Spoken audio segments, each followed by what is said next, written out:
Thank you, Mr. President. Mr. President, I move that we recognize also to co-sponsor the measure Senator Robin Hood Padilla. Senator Robin Padilla is recognized to sponsor the measure. Maraming salamat po, Ginoong Pangulo.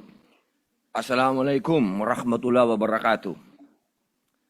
Magandang araw din po sa ating mga kasama.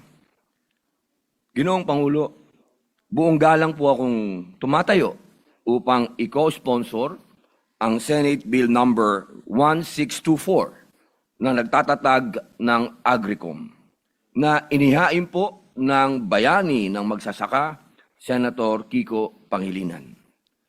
Sa tulong po ng panukalang batas na ito, ang usapin ng pambansang seguridad sa agrikultura at pagkain ay nabibigyan tugon, kung saan ang mga panukalang reforma ay nakasentro sa mga magsasaka at mangingisda na siyang labis na naapektuhan ng magulong sistema at hindi nagtutugmang mga programa.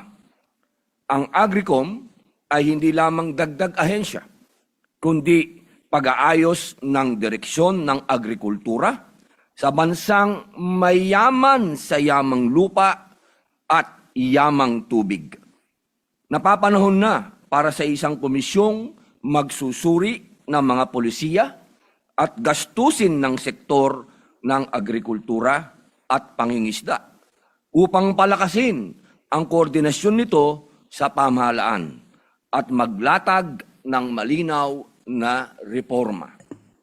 Malaking tulong din ang panukalang research arm ng Senate Bill number 1624 sa pagsisiguro na ang programa ay nakabatay sa datos at panukala ng mga eksperto at practitioners na may angkop na kasanayan sa larangan ng agrikultura.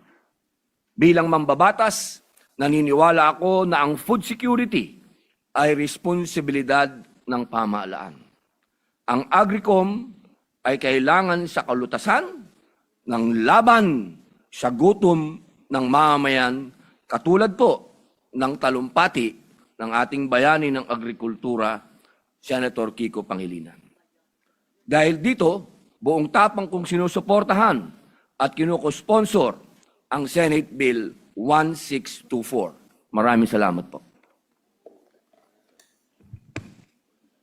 Majority Leader. Thank you very much, Mr. President. To allow our colleagues to study the measure further, I move that we suspend consideration of the measure. Consideration. Oh, I'm sorry. Do you want to give a co-sponsorship speech? The lady senator from Antique. Yes, Senator Loren Legarda is recognized. Please. Mabagal yung staff.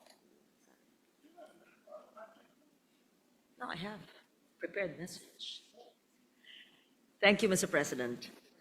I rise to co-sponsor Senate Bill number 1199, which proposes the creation of a Congressional Commission on Agriculture, Fisheries, and Food Security, or AGRICOM.